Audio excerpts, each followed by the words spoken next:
తెలంగాణ సామాన్య ప్రజలకు కానీ, తెలంగాణ రాజకీయ నాయకులకు కానీ, తెలంగాణ సంబంధించినటువంటి వ్యాపారవేత్తలకు కానీ ఇక్కడ కొంత డిఫరెన్సెస్ అనేది కనిపిస్తూ ఉంది.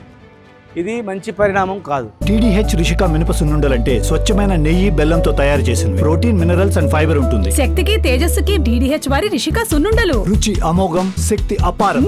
ఇటీవల తిరుమల శ్రీవారిని దర్శించుకున్నారు తెలంగాణ మాజీ మంత్రి శ్రీనివాస్ గౌడ్.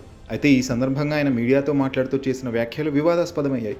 తిరుమలలో తెలంగాణ ప్రజాప్రతినిధులకు, తెలంగాణ ప్రజలకు ప్రాధాన్యత ఇవ్వడం లేదని అసహనం వ్యక్తం చేశారు. ఇది మంచి పద్ధతి కాదని, గతంలో ఇచ్చిన ప్రియారిటీ ఇప్పుడు ఎందుకు ఇవ్వడం లేదని శ్రీనివాస్ గౌడ్ ప్రశ్నించారు. ఏపీ సీఎం చంద్రబాబు ఈ సమస్యను పరిష్కరించాలని అన్నారు. తెలంగాణలో ఎక్కువగా ఆంధ్ర వ్యాపారస్తులే లాభపడ్డారని సంచలన వ్యాఖ్యలు చేశారు. టీటీడీ తమ గౌరవాన్ని కాపాడుకోవాలని అన్నారు. అయితే ఈ వ్యాఖ్యలపై టీటీడీ చైర్మన్ బీఆర్ నాయుడు ఘాటుగా స్పందించారు. తిరుమల ప్రశాంతతను దెబ్బతీసేలా వ్యాఖ్యలు చేస్తే సహించేది లేదని స్పష్టం చేశారు. ఎక్స్ వేదికగా ఓ పోస్ట్ పెట్టారు. తిరుమల రాజకీయాలకు వేదిక కాదని, ఇలా ఎవరు ప్రవర్తించినా కఠిన చర్యలు తప్పవని హెచ్చరించారు. తెలంగాణకు చెందిన ఓ నేత చేసిన వ్యాఖ్యల్ని తీవ్రంగా పరిగణిస్తున్నామని, చర్యలకు ఆదేశించామని శ్రీనివాస్ గౌడ్ పేరు ప్రస్తావించకుండానే తేల్చి చెప్పారు.